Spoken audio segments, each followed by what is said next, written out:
Hey everyone, this is the Heroes This podcast, meeting is and being recorded. today I have Alan Holmes here. How are you, Alan? I'm doing well, Andre. Nice to see you. It still amazes me that I can just connect with someone in North America. Well, guys, if you're listening in, Alan is the master connector. He knows the essence of business and he's building master connections. And if you want to find out how you can find the right people to connect with in your business for products or services you want to stay, you need to know how to create like and trust relationships, obviously, to convert them into sales. Putting people together is what Alan does. And he was born in California, served in the US Army. We'll ask you about that one, and takes care of a wife with mental illness. What a champion. So, where do we start, Alan? Do you want to take us back to the beginning of maybe your struggles or hard lessons in life around around when you started doing business? Well, yes. Do you want me to? I can share a little bit where I grew up. I grew up in, like you say, Compton. And when I was 8 years old, my father was a door-to-door salesman, so got to, know a lot of the community. Um, from there, I went, to basically studying to become an actor. Didn't work out, which is really where my real struggles kind of started, because I lost a lot of self-confidence. I didn't think I was worth anything. But when I went to the Army from 87 to 90, that's when I kind of got a little bit of about it back.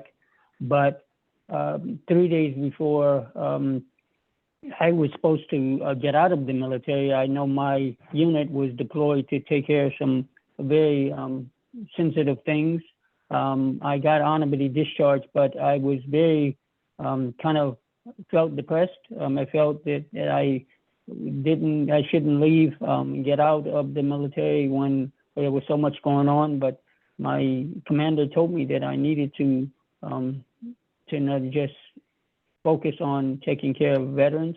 And that's kind of where I started the mindset of taking care of others.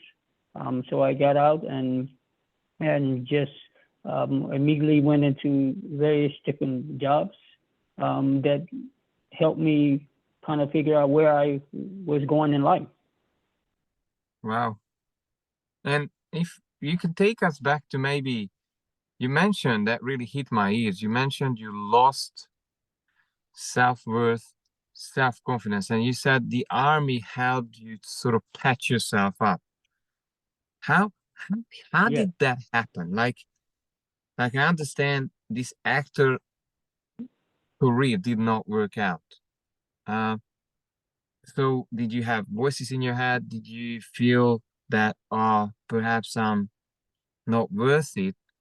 So what was the transition to build it back again? Because that's what my audience is sometimes really interested in. If you can elaborate on this a bit more. Oh no, absolutely. When I was being called up from my then manager, who was watching over me and taking care of me in Hollywood, as far as being finding roles for me. When I was called up, I had to make a choice to go into the military or go into Hollywood, and it was that split of not being able to do it. And throughout the military service, it took some time to get me back out there, but I was very um, distant. I didn't really want to talk to anybody. I had kind of self-doubt issues, and I didn't believe in myself. I didn't understand that things were going to get better, but I kept being very negative and toxic. And I spent a lot of time just, I'll be honest, partying a lot. I went out and almost partied. What I now look back at it, I thought it was just having fun, but I was drinking every other night. And it became self-sabotage. So you're avoiding, obviously you're avoiding Yes. the pain in some way. So what has been the major factors that brought you through this so you could reset that self-confidence, that self-worth? What happened? What really happened is when I got out of the military in 1990, I said, okay, I know I now need to figure out what I do. So I started working at a pizza place. Probably in the people in the United States know it's a very well-known pizza place that has like a little character mouse. And so I became, yes, the character mouse, and I was a server. So I started, kind of went there, but then I went, did various jobs. Like I took children's pictures. I worked at sales, auto sales. I worked in the restaurant field as a dishwasher, and as I started getting to know basically the public, I would just work and figure out who I was and having conversations and just normally get to know what a person's going through and hear their stories, to be honest. And what really transitioned probably was about 99 when I worked at hospitality as a reservation agent. You call in and people would make reservations. They think they'll call in a hotel, but they call in a call center. And as I was booking reservations, it was just booking reservations, but for the most part, you're really getting to understand where people's lives were going. They were traveling for business, for personal, sadly, sometimes for funerals. And I'll never forget one particular young lady. She was on her way to a family outing where she had lost a loved one, and even though I didn't get the reservation, I actually listened to her story, and this is kind of where it kind of set my mind of what I really wanted to do with connecting people, because it was that connection between her and various other calls that I got throughout the years before the center eventually closed. But that's kind of what really started me on the journey of really connecting and understanding who a person is and what they're going through in their stories. Because it's sometimes I always tell people they don't wake up in the morning and think of Alan Holmes. They don't. Most people are thinking of how are we going to survive? How are we going to get through life? And so that connection is where most people want to be. Wow, that's really powerful to be having those deep, deep conversations where, and I believe it helps as well to feel grateful that you haven't got such impossible circumstances. Have you come across that a few times where you felt so much better about yourself when you found out the traumas that other people are having? Yes, that actually, to be honest, if you fast forward from 90 to 2012, there was actually three separate incidents that really tested my confidence and self-worth and everything else. In 2000, I met my wife, then girlfriend, who, because of a false allegation at a major retail location, she was actually put into a room for 8 hours and questioned just dramatically into with threats and everything else. And I felt that I couldn't help her. And I was just like, what's going on? And from there, it turned into almost a nightmare. I mean, then we lost our apartment. We were up and put into another situation where we were living in a trailer, which surrounded by individuals who did drugs all day. So we were only there for 6 months, and we left there and went to what we then thought was another safer place, but it was another trailer where we lived there for almost 9 years with no lights, gas, or trash, or water. We were living literally in a bomb shelter. And so in 2012, that's when I learned that, my wife had just literally broken down and had a mental breakdown, and I learned about this whole world called mental health. And that's when I decided to become an advocate. At that point, I decided, okay, I'm going to be on a mission to become an advocate for financial health and mental health. And so that's where really the crust of everything started. It's about 2012 when I decided, okay, full time, I'm going to do this. Wow. I didn't know it took more than 10 or 12 years, those hanging somehow to basics of life for you. How did that Yeah. affect, yeah, your relationship and maybe your mental health? And I believe you already had your wife then? Yes, yeah, well, she at that 2012, she was still actually my girlfriend, and what what really kind of escalated or turned this into her being my wife is when she literally overdosed. She was on life support for almost 3 months, and I never forget it. It was November to about December 2012, and all the other different issues I was just mentioned, it was culminating and built up. And so I proposed to her, and in April 7th, 2013, we were married. But I was deciding, because I decided that previous November of 2012 that, I'm going to walk away from my 9 to 5 and take this full time. And this is where it really began, at that juncture, where I was, yes, and it did affect my mental health, because a lot of times she would ask me, well, is it because of me that you lost your job? And at first I said no, and deep inside I wanted to say yes, but I was fighting with more of myself in the internal. I was just trying to figure out what was wrong, and it wasn't really anybody's fault. But at the time, looking back on it, it was so much going on. I was battling with myself, trying to feel confidence, and if I was going to be worth a husband, what I'm going to get through this, how am I going to go through all these different things of now not working a full-time job. And so I decided, okay, you tap back into the kind of personality I have as a almost actor, and then the military, as well as growing up in the streets of Compton. I put all in, and of course my father being a door-to-door salesman, put all those different character traits, if you will, and decided, okay, I'm going to make this happen. And that's when my turning point really started to occur. What a story you have.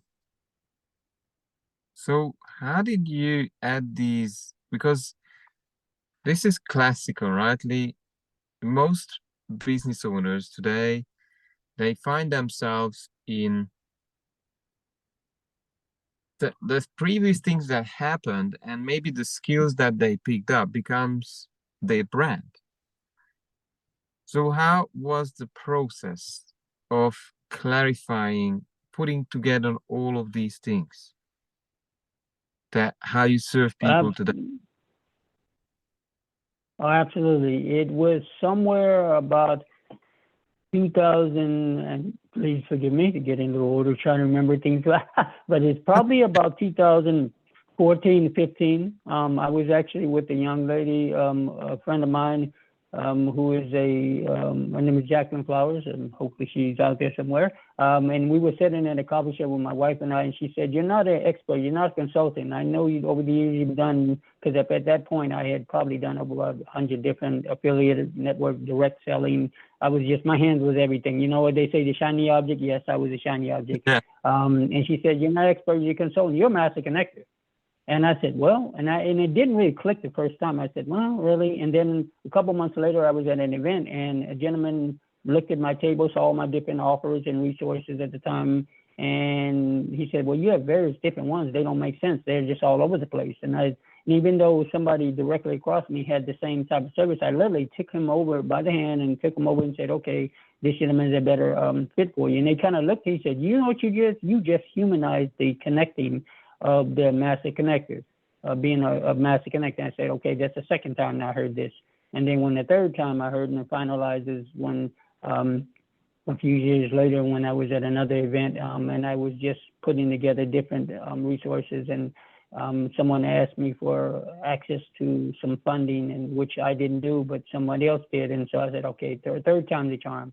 This is what really, maybe I need to listen to this, to the inner voice, or to this, they say your gut feeling. Well, yeah. So that's kind of where it really started.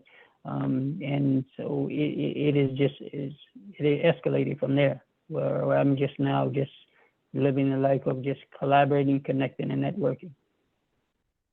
Wow, that's powerful. And what is the approach? If someone wants to get to know you or immerse into your world, what is the first step, or how are you helping them? Who is your typical client, by the way, if there is one? Okay. Well, and that's what kind of makes me unique, different, Andre, is the the approach is if they visit my website, if you don't mind me sharing it with you, building your legacy now, that YOLO site, and the YOLO site is YOLA site.com, building your legacy now, YOLO site.com. And they just fill out the contact form and or schedule a one-on-one, because I realize that people don't wake up in the morning and, like I say, think of Alan Holmes. They're thinking of how are they going to get through their day. So that's what makes me unique, and my brand is I focus on not only business owners, whether they're home-based or storefront, but if you're an entrepreneur who have an idea, you maybe had that burning desire, somebody told you that you should write a book one day, or come up with a new technology, or you just want to be that consumer of various different products. And I never know who I'm going to run across. For example, just a handful of resources. I have access to a filmmaker who basically brands, if a person has a story that needed to be told on film. I have a filmmaker. If you're trying to start a business, you need to expand a business, or you have a new idea, you need to prepare yourself for investors. There's a technology that I have access to, and a referral affiliate for, that gives you a complete dashboard on how to grow. And of course, and then another final and the last one, which there are a couple others, but I don't want to overwhelm you, is a resource that has actually to do with if you're a working real estate investor, or knows a real estate investor, or working for yourself, and you want to save on taxes through what they call a spendthrift trust. I actually have access to that as well. So we just have that conversation. It starts with that conversation of exactly where you are, and I just simply plug you into my existing offers to help generate additional income, or more importantly, solve a problem, and not my problem, but your problem that you may have. Amazing. And I did join that Friday meeting with your networking group. There's been amazing individuals Yeah. there. They've been very well connected, and I'm guessing you can open new doors for people who are getting in touch with you to have that first conversation, right? Oh, absolutely. And by the way, that mastermind group you're referring to, that is exactly what I when I say talk about collaborating, connecting, and networking. The collaborating and the networking part actually helps almost work simultaneously through this group on the joins on Friday, and having access to those mastermind group has a very unique referral software that can connect the business owner. So it's not about me, it's about we. So just connecting with that mastermind group, it starts opening up various other doors that your audience may need to learn about. And it, like I say, it's not only business, it's personal as well. I mean, there's a gentleman who did, for those who are veterans like myself, who has sadly lost someone, he turns it into a positive by telling their story in the price of freedom that they went through. So financial literacy, eradicating poverty, mental health, any mental health stigma, and just getting to know a person are my three whys. Yeah, I love all of these things because there's a lot of work to be done. If uh, if things went very well for you in the next 3, 5 years, what would you be celebrating? I would be celebrating what I call inspirational wins. And that maybe sounds unique and different and out of box, and that's the way I think, out of box thinking. And what are inspirational wins? These are inspirational wins that, say, 3 to 5 years from now, my goal would be celebrating maybe perhaps someone like your audience's new book, or their new business, maybe a bakery, or maybe they're a single mom that has finally gotten out of debt, and celebrating. All this could be done by either a virtual networking event or maybe a live podcast event. Because remember, one of my associates, as I mentioned, is a filmmaker. So maybe we can celebrate their film. Hint, hint.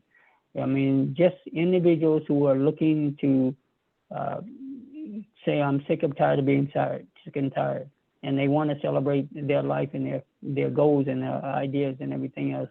That would really set apart who I am, but it also would help them feel good as well. So it'll be a win-win for everyone. Yes, that's very inspiring to have those wins and people winning around you. That really creates, I guess, satisfaction. How do you feel when you see these little or big wins? Well, it definitely makes me feel good, and they say it's not about the little or the big; it's just a win in general. Just to know that someone made a difference in somebody else's life, and it's that connection and that next step. Everybody's trying to get to the next step, but the challenge has always been how do you? And they say it's not who knows you, but who you know, or they always say it's what they say, the bigger your network, the bigger your net worth. So it's the people you know and the people they know, and it's just continuous going.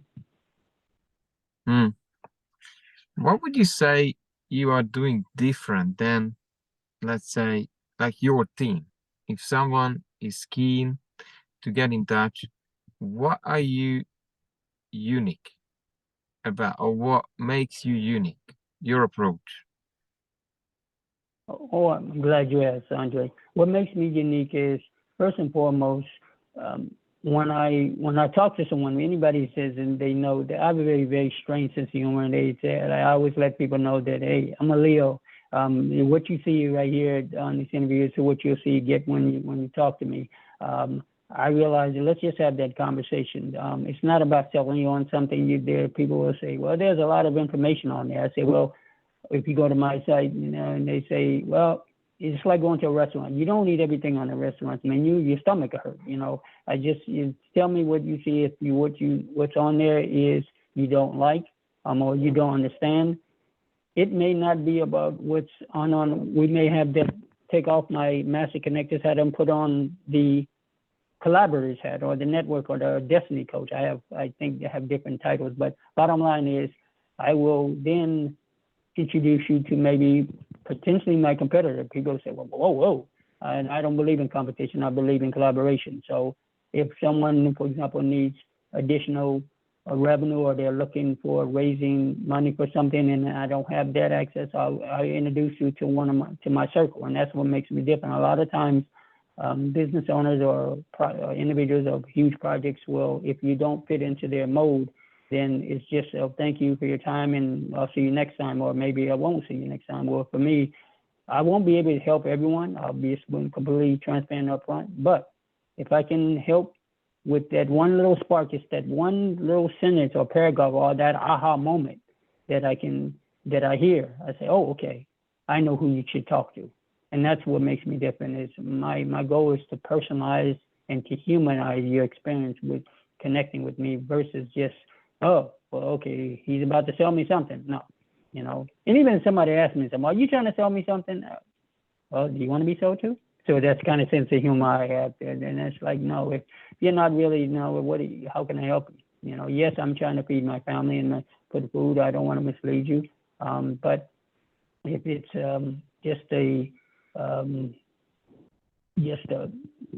hey, how can I help you? I have something for that as well. What a powerful attitude, I have to say. What would you recommend someone who wants to have maybe well-connected, inspiring people in their circles, but for now they haven't got that winning team. And actually, I was this person 5 years ago. And some of the audience might be looking for, how am I going to build these people with specific knowledge around me so I can succeed? What would be the 3, 4, 5 things that they could do right now? Well, the first thing is that I would recommend is just get out there and just not try to go to every social media platform that's out there. There's so many of them, but just get out there and maybe one. And the two, to just say hello, and just and put out not so much their idea, because a lot of times, sadly, we live in this community that if you put the wrong thing and it's not patented or it's not copyrighted or protected, then someone else is still there and they say it's the first market. So definitely want to connect with, and I do have access to a patent attorney or have someone who knows a patent attorney. That's when I cycle. The third thing I would do is just start having the conversations by letting the world say, "Hey, here I am. This is what I have to offer," and don't be afraid to hear the word no. And the word no, and I learned a long time ago, is just if you get 3 no's, then you're getting closer to your yes. They say, and I say this. Well, no, not really. Yes, it is, because not everybody's gonna say no. Somebody's gonna. And I learned that when I was working in hospitality. I had about 100 calls in queue, and all of them would say, "No, I'm not ready to book a reservation. I just want to know the price." And then eventually somebody says, "Well, okay, what it is?" "Oh, what?" Somebody actually said yes. It does happen. So definitely just keep working till you get your yeses. Well, amazing.